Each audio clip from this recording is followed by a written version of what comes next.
Let's get to the nitty-gritty straight away. You can see that the Louvre is involved. Now, this book deals with Iran, archaeological discovery in Iran, preserved in the Louvre Museum. Moving right along, just have a look at this phenotype, which look definitely similar to the one that I showed you in the video entitled Black Semites. This is on page 52. Now, look at the time period, 26 to 2500 BC, 2500 BC. Look at the phenotype. But some people want to say, yes, those people in Sumeria, you know, the Sumerians, they were black, blah, blah, blah. Now, once again, look at the hairdress. We dealt with that in the video entitled Black Semite. See, Black Semite was short to introduce you to the real deal. People are going to have to stop claiming things that they don't have no business claiming. 2100 BC. Okay, no matter the time period, you will always have the same pattern of consistency. This is on page 94, and this is the same thing again, though in here it looks kind of damaged a little bit. But look at the overall phenotype. You know, the nose, the beard. And now this is on page 50, and this is number 58, sorry, around 2000 BC. Around 2000 BC. So you mean to explain to us how long ago those people were black? You understand what I'm saying? Now, this time, once again, we have a crescent. Okay. Now, let's see in detail. This is figure 36.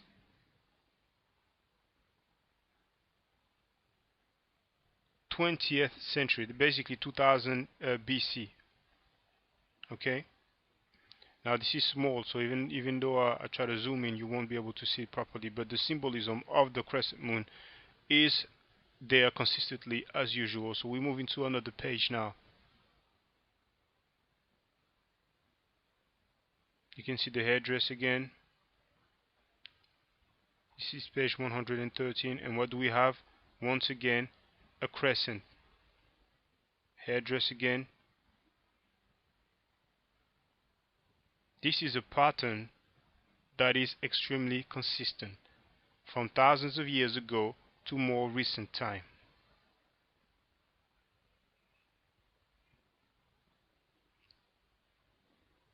Now, number 72, you can see Mesopotamian deities, and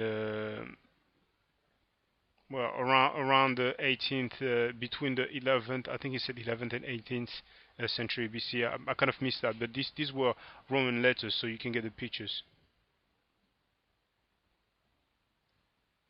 Now, once again, we have a crescent there. Now, beginning of the second millennium BC. Now, another one, we have a crescent once again. And this time, 20th century BC, around 2000 BC. This book is from Sumer to Babylonia. I mean, need I say more? Just look at the phenotype. Come on now.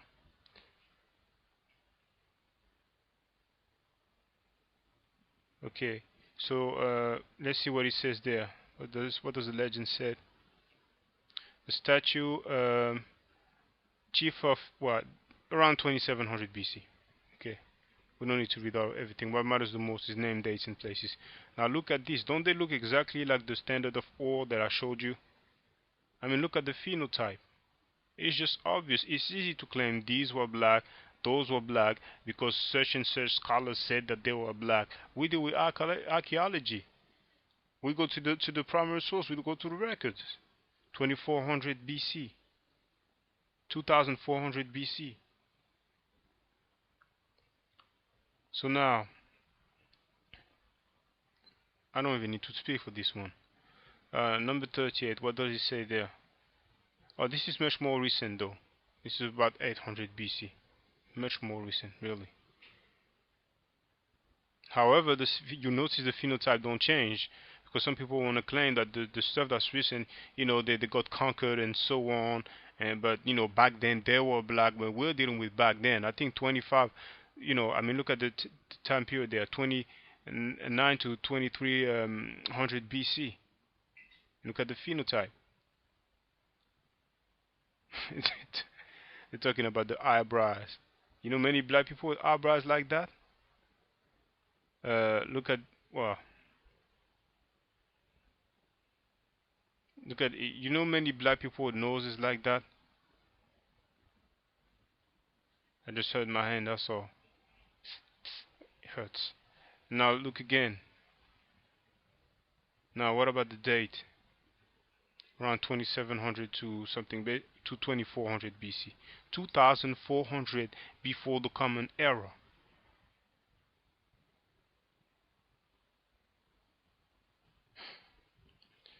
Moving right along. On this artifact you can see the headdress again. Consistency. You can look at the rest of the phenotype. 2000 BC.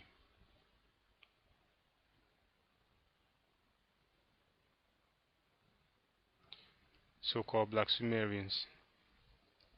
Once again, we have a crescent there. Look at the hairdress. Look at the phenotype. Look at the beard.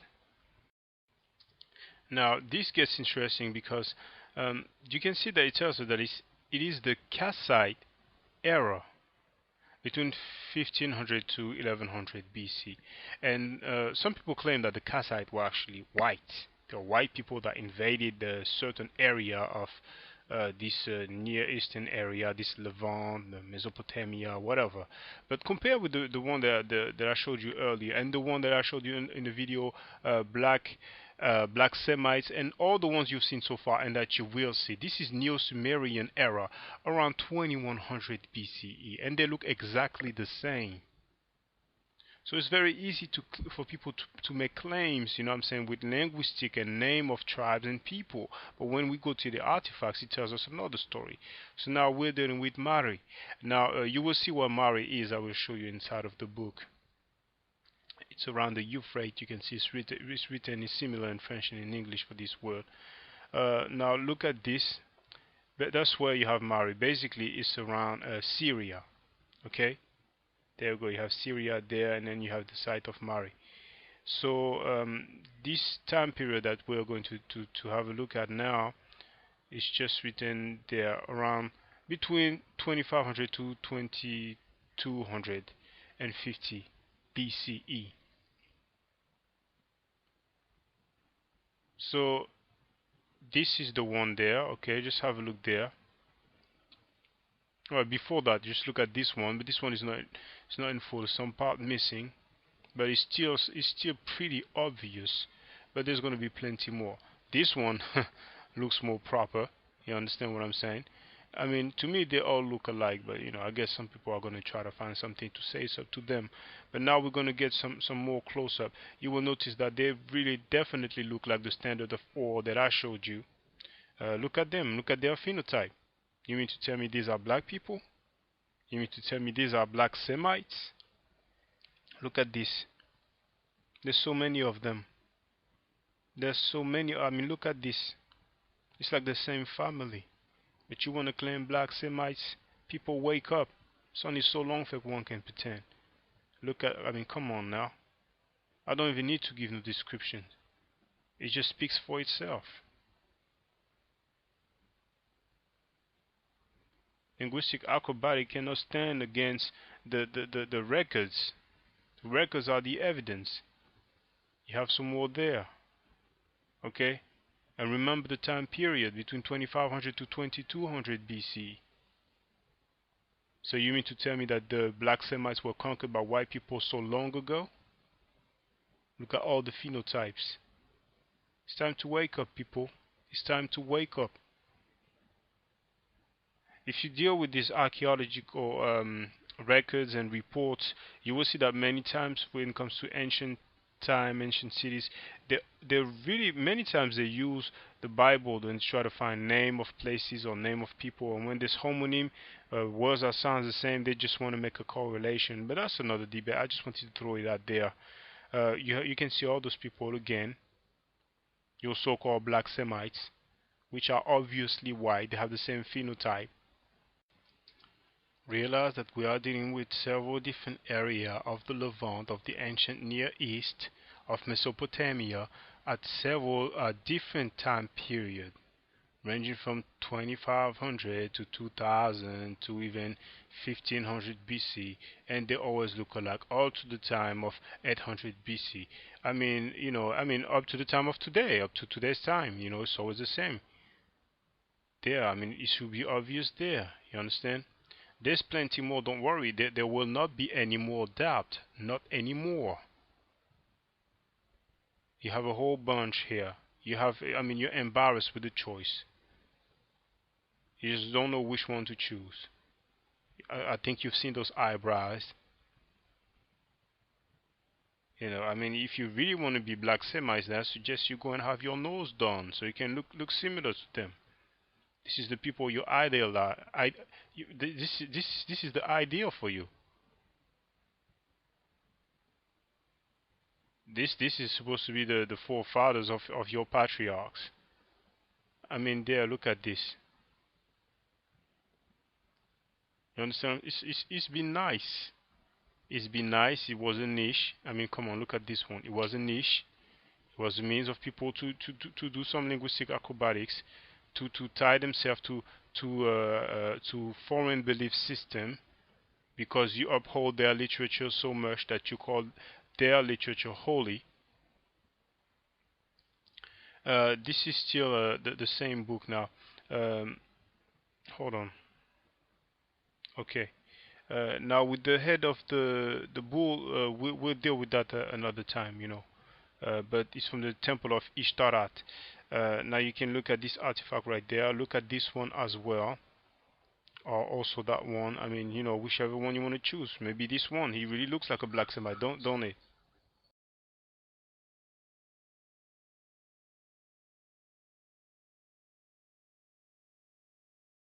The Archaeology of the Arabian Gulf by Michael Rice.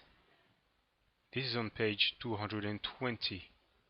I was in the library, so I could not talk over there, so therefore I'm doing voiceover over the footage that I shot over there. An exceptionally fine limestone statue with affinities to the early dynastic II style in Sumer, of a worshipper or priest circa 2700 BC from near Tarut. 2700 BC. Now, from the environs of Tarut has come one of the most remarkable, indeed perhaps the most remarkable, of the antiquities of Eastern Arabia. This is a very fine white limestone statue, nearly a meter tall, of a man in a attitude of worship. He has the broad, rather pudgy face, with white adoring eyes, with which the Sumerians were accustomed to portray themselves when engaged in prayer. He is nude, which suggests that he may be a priest or an official, since in early Sumerian times there is evidence that the priests conducted their rites in a state of ritual nudity. So once again, have a look at the artifact. They used to do rituals with nudity. And it's funny, it reminds me, Sahih Bukhari, Volume 2, Book 26, number 726, narrated Urwa. During the pre-Islamic period of ignorance, the people used to perform tawaf of the Kaaba naked, except the Hums, and the Hums were Quraysh and their offspring. The Hums used to give clothes to the men who would perform the tawaf wearing them, and women of the Hums used to give clothes to the women who would perform the tawaf wearing them. Those to whom the Hums did not give clothes would perform tawaf round the Kaaba naked. Moving right along, this time on page 291. Look at this artifact. You can see this is a crescent moon, and we will get confirmation. Let's look at what it says, the description there. Page 290. A frequent representation on Mesopotamian seals is of the symposium, two or more figures, sometimes human, sometimes divine, drinking through Let's turn the page. Drinking through long straws from a shared pot. This scene also appears in the Gulf and shows two figures gesticulating at each other by a palm tree with the moon's crescent riding over them. And now this time it's on page 294. Once again, what do we see? We see the crescent. And amazingly, for those who are used to it, it really looks like, those, Sumerian slash Akkadian type of representation, the art itself. This is still the archaeology of the Arabian Gulf. Now we're going to the Oxford Encyclopedia of Archaeology in the Near East. I think this is volume 1 where we get confirmation. It is volume 1. So let's look inside. Right now I'm getting to the page. I've made a few notes quickly. All those people talking that black Semite, they won't be able to do so anymore. Page 410. Canaanites. Look at them. Look at the features. Remember what we dealt with when it comes to the phenotype, especially the hairstyle, the beard, the nose, the three main points. You can see the difference with the Egyptian on the left there. And he says Canaanites, relief showing Canaanite vassals from the Memphite tomb of General Horemheb and Saqqara, 18th dynasty. And it's from a museum in Leiden. Now on page 411, look at them. You can see the difference with the Egyptian. Look at the hairstyle. This is the Egyptians there. This is the Semites. Look at the phenotype. Look at the hairstyle. There's a clear and obvious difference. But it's just easy to claim black Semites, so it suits everybody, and everybody getting paid lying to the people. You can't beat archaeology with some funny. Anyway, copy of a mural from a tomb of Beni Hassan. Semitic tribespeople dressed in color strip costume. You can see who they are. It's obvious. Ask permission to enter Egypt. Permission dated to the 19th century BCE. That stands for before the Common Era, for those who didn't know. This is from a museum in Vienna.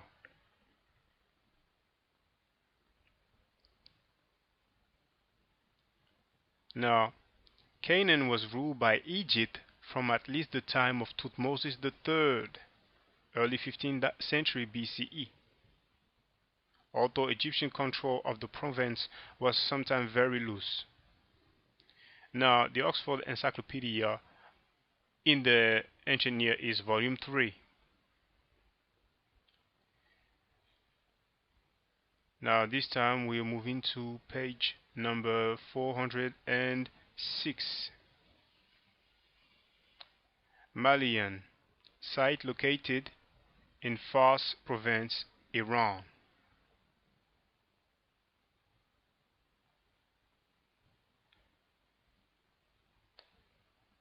And what do we have here? Kaftari's stamp. What do we have here? Crescent moon again. I'm showing you how from so many years ago, those people basically had the same phenotype, had the same representation. Look at the date, 2200 to 1600 BCE. That's the period from that artifact. That's the time period from that artifact. So now this time we're going to move to another page. This time we're moving to page 472. Meroe. This is just for the record, actually. I remember that one. Site near modern Beguaria, the earliest large-scale city known in Africa outside of Egypt. The earliest large-scale city known outside of Egypt. And when you look at Meroe, what do you see? You see pyramids. So that was just for the record. Those who want to say we only talk about Kemet. Same book, this time volume 4. Now we're on page 329. Okay, Phoenicians. Phoenician statuettes. It's from the Louvre Museum. Now, do you remember on that video, Black Semites?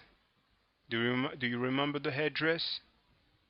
Or what do you see there? You see the same headdress.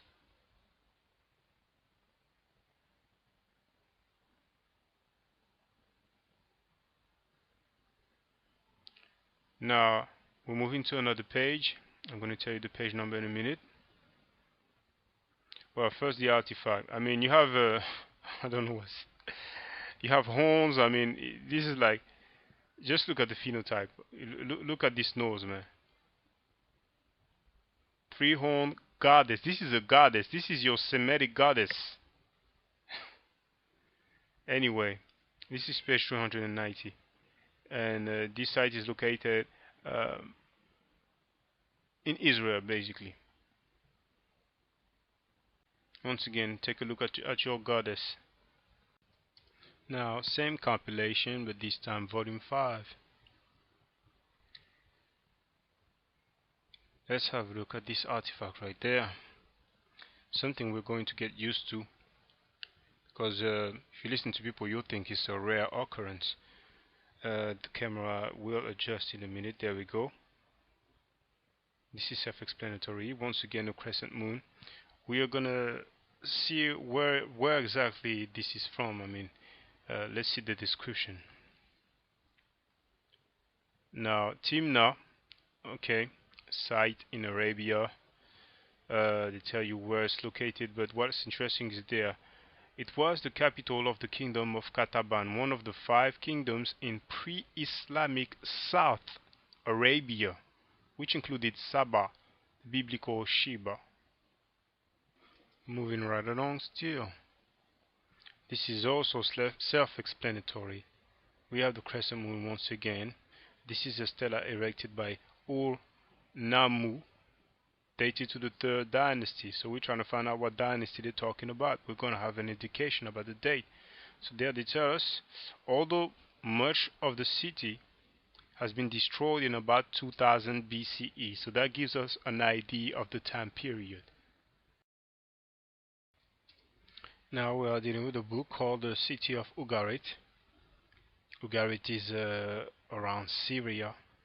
Page 143. Do you remember our little homie, Dr. Wesley Muhammad, who said that this is the Proto-Semitic Allah? This is actually El. This is number 14. Let's see what it says. And notice that he wears the Egyptian crown, the Atef crown. Statue of the god El in bronze and gold. Bronze covered of, well, anyway, he wears on his head a Syrian version of the Egyptian hairdress Atef. Egyptian hairstyle Atef, if you will. And that's the one you have there. The video is called Death Blow to Wesley Muhammad's Scholarship. You can see him saying that this is Allah. Now, this one here, statue of the god Baal.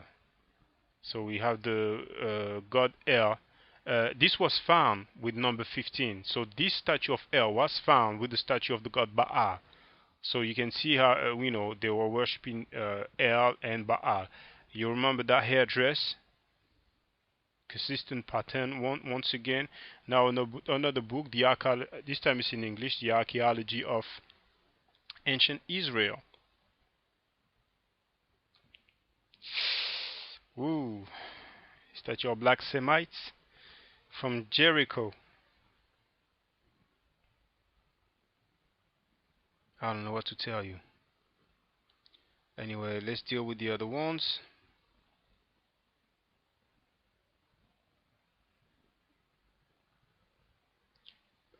Might not be so clear, but you can still see the phenotype. I mean, that's the kind of thing. I mean, come on now, Black Semites.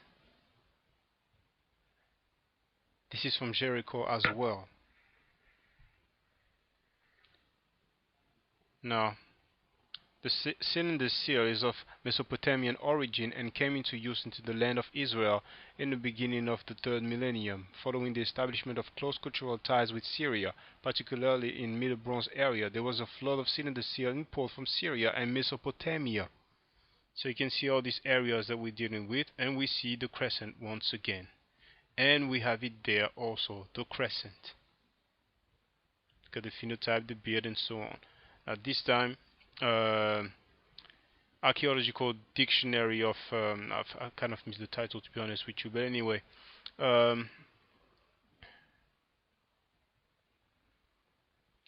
12th century BC in Jerusalem. Now, for those who know a little bit, you know, it looks really similar than the crown of Hathor, Het-Heru, the Egyptian deity, or Neter. Moving right along. This is on page number 195. Use your own eyes. There's plenty more. I mean, this. Look at the date. 9th to the 8th century BC. Flavius Josephus.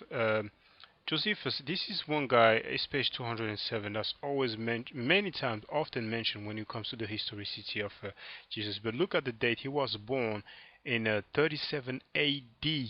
37 AD. Basically, he was born after the death of Yeshua Christos, if he existed, and he died in the year 100. This is not contemporaneous. This is not during Jesus Christ's lifetime. And they do the same with many other people. Moving right along, this time on page 227. Look at your so-called black Israelite, so-called black Semite. What is the date for this one? Around 4000 BC. Museum of Israel. Okay. And this is a woman on top of that, believe it or not. Okay. You might say it's too old. That's quite interesting. This one is, I mean, page 243. Look at this. The two arms up. And what do we have? A crescent. A crescent with two arms up. I mean, the position of the arms, I don't even need to go into details. Moving right along on page 198. Look at the phenotype. They definitely look like the same people on the Standard of Ore dealing with Mesopotamia around 2600 BC. But this time it's 700 BC. I mean, you know, you look at almost basically 2000 years previously, and they all have the same phenotype. I'm referring to the video entitled Black Semite. Well, I don't need to say anything. Black Semite Shocking Revelation, that's the title of the video. And understand, I'm not claiming any Black Semite. I put that title for a reason. People have to think. This is around 4000 BC. So 4000 BC, they had that kind of crooked nose. Okay, what's coming next there? A lot of people don't understand name, dates, and places. I mean, chronology is crucial. You understand? This is manna falling from the sky. This is the biblical story. But this painting is around 1470. You understand what I'm saying? And when people talk about these Abrahamic events, they usually have drawings, paintings. You understand what I'm saying? And people have that, it's instilled in their brain. They have a pictorial representation of those stories. But they don't understand that there isn't anything for this time period that they can show. Now, we're dealing with the Dead Sea Scroll. Now, what it says is that the exceptional importance of this discovery is due to the fact that the scrolls are copies of the Hebrew Bible made between 200 BC to 68 AD. Okay, and they are older of around 10 centuries to all the other copies of the Bible known to this day. So okay, I'm going to skip that.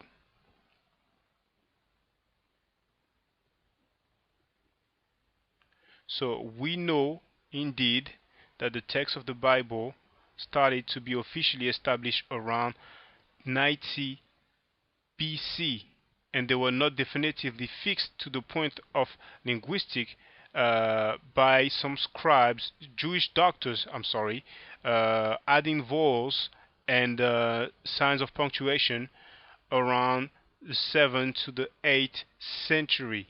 Okay, the Dead Sea Scrolls are in two categories. You have the text, the biblical text, the Apocrypha, and Pseudographia. Uh, so there are texts from the sect of Qumran and other Jewish texts. So the key word here is Apocrypha. Okay, that's the key word. And we're going to have an indication there why it's a key word. Other books, like the Apocrypha, you know which word I'm trying to say, of the Genesis, written in Aramaic, was totally unknown. Totally unknown. So when people talking about books of the Bible and stuff like that, they make reference to the Dead Sea Scroll. Yes, but we have the Dead Sea Scroll, we have records. What about the Apocrypha? I mean, basically those things that are not in the Bible.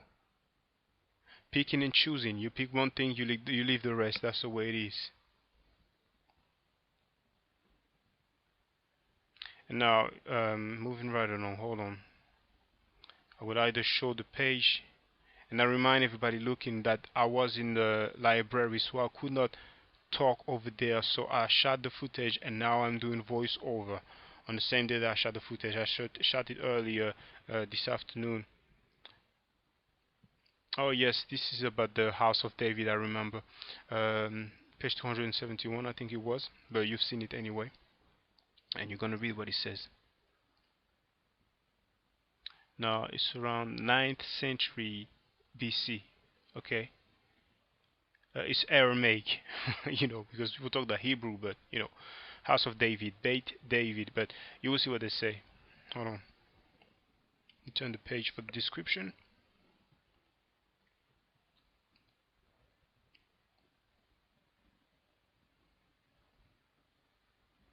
Okay. Another important discovery. A part of a stela from the 9th century. I'm going to skip that because, you know. Alright. There's an inscription in Aramaic mentioning the king of Israel and the house of David. Not the house of David, the king of Israel, but the king of Israel and the house of David. Guess it could have been any David, any king of Israel, because there wasn't just one, but it is what it is. You remember that one, we've seen it previously. That's the one that they used for the book cover, looking very black phenotypically, don't they? Well, not to me, but you know, to the people who are so in love with the fictional stories and fairy tales that those people brought to us. This is around 700 to 1500 BC. Moving right along, there's plenty more to see. But I want to say congratulations to you black Semites. Page 291. It's a tomb, and what do we see on the top there?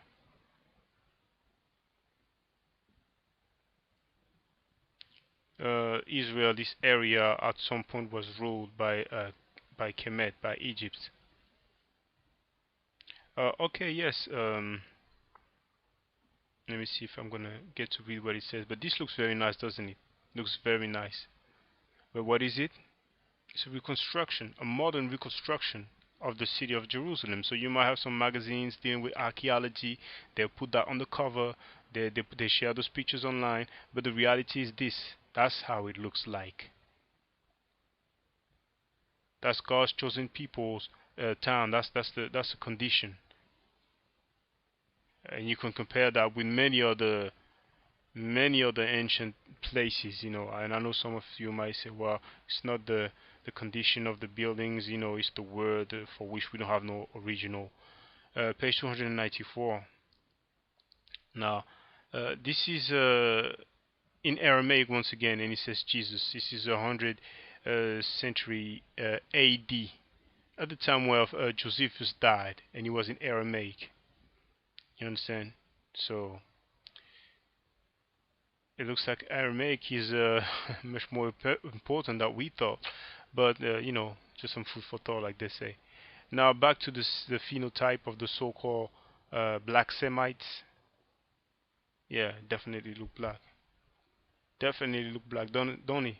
Looks like, to me, it looks like all the artifacts that we've seen dealing with Sumer, Mesopotamia, Agad, the standard of ore in my first video entitled Black Semites Shocking Revelation.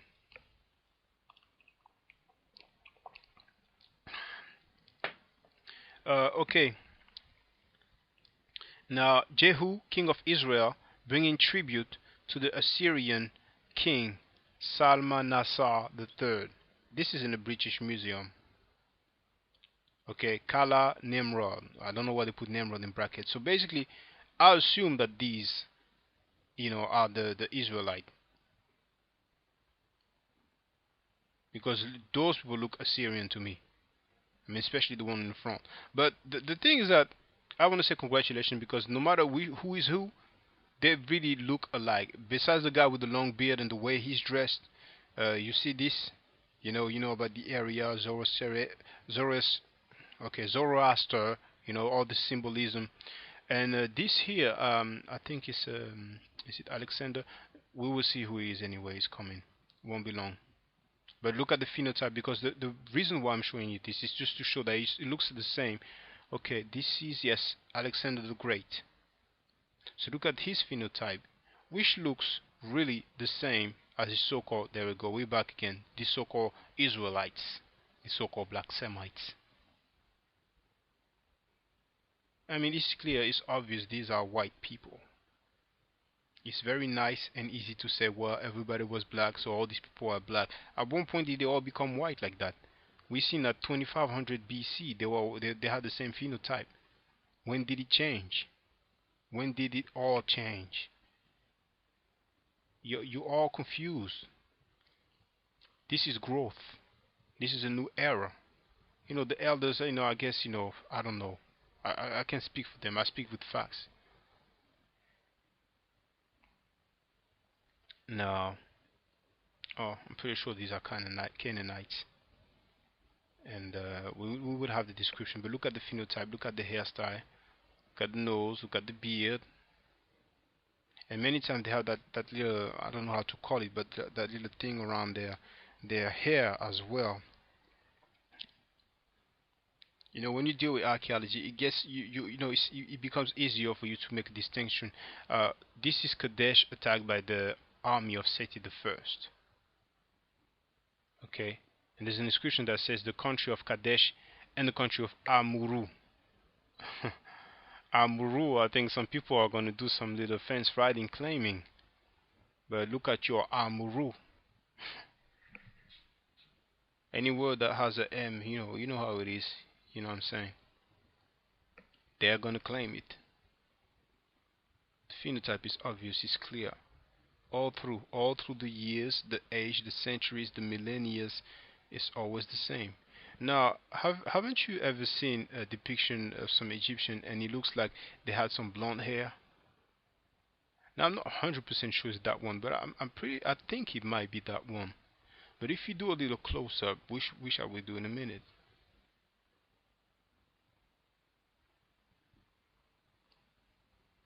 It's not so. It's just this is all artifacts, so the condition, it's losing its, it's deteriorating basically. You understand what I'm saying? But you can see it's not only around the hair. You can still see the blackness in the hair. It's over the body as well. And also, if you look at the grapes, and all through the depiction, so it's a good thing to know. Because I must admit, I was puzzled. seeing this. And you know what? I'm gonna stop that and stop there and double check. Yes, indeed, I did have the confirmation. This is one of the um, painting that is, you know, uh, presented as ancient Egyptian with blonde hair. But I did see another one as well, so we'll have to find out where the other one is and try to get a clearer view. But this tells you that it's from the tomb of Nahad Beni Amun around the 14th century BC. Okay, but that's the one I saw the most. Now on page 451, we will see who they are, but you can see on both hands they are carrying heads. But I guess it's okay. This type of brutality when it comes from Semite, whether they are black or white, I guess that's fine. But once again, if people attack you and you defend yourself, then that's crime. But this is not crime because it's done by so-called Semites. Okay, so this is the end, and before I exit, I want to say, I think it was quoted already that Egypt at one point was ruling over, had dominion over Israel, as well as other areas, but definitely I think it was quoted because I went through so many books, so I don't remember exactly everything that was said. So, I mean, don't be surprised at one point if somebody shows you an artifact or some depiction where you can see some people who have Negroid traits. I mean, we've been around, but when you're looking for consistency, it should not be exception. It should not be a one-off every now and then. I showed you consistency with archaeological artifacts with primary sources from many different areas all over the Levant, the ancient Near East, Mesopotamia, Sumer, and all these places throughout the ages. You understand what I'm saying? For example, on the other way around, on the flip side, some people might be angry because the black Semites are so dear to them, so they might want to go and look for some depiction of Egyptian and they will appear white. But what they will do most likely is deal with what we call the late period after the indigenous Africans ruled, because our indigenous, well, basically black people ruled ancient Egypt. From time immemorial. The first dynasty, started around 3000 BC, and it was finally they lost the control of the country around 600 BC. Now, around 1500 BC, the country was conquered by people referred to as Hyksos, okay, people of the sea, Asiatics, call them however you want, and they ruled for around 150 years, and maybe some people say between 150 to 200 years. So during that time period, but one thing is for sure is that when you look at their names, a lot of time you can definitely tell that they are not indigenous Africans, and we had some. Well, I don't want to say the name because I don't want to get into that. But what I want to say there to end is that you have it there. I would really appreciate, I mean, to be honest, out of all the videos that I have besides introduction to Kemet, because introduction to Kemet, if you have not seen it, you are sleeping once again. It has 30,000 views so far, and um,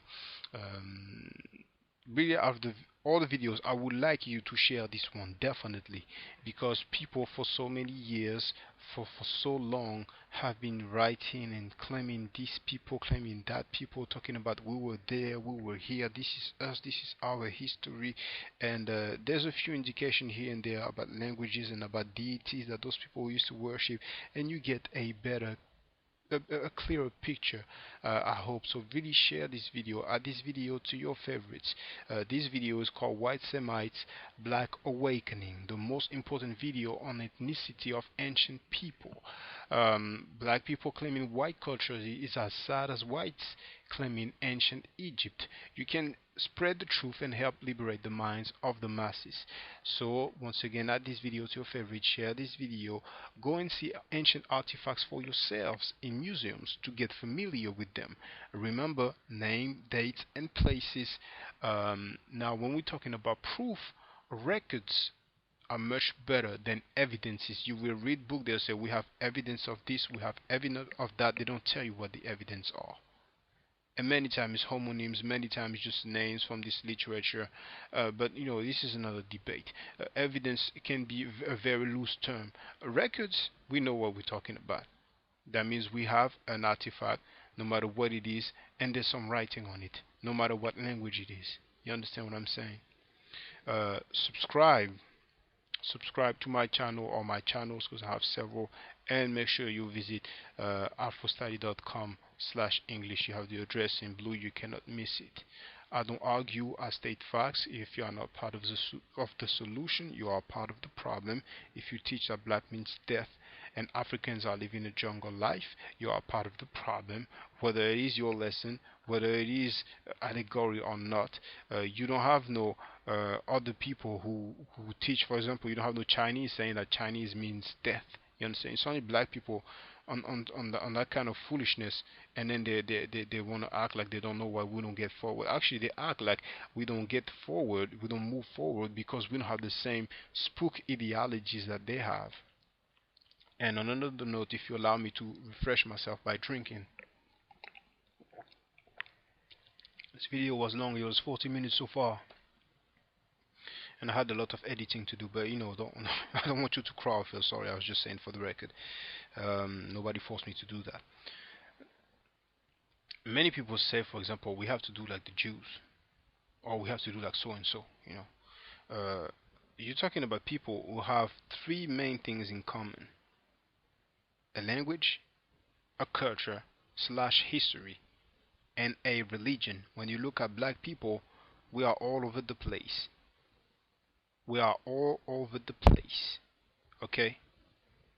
So I mean, it's going to be time to stop saying the same cliche stuff.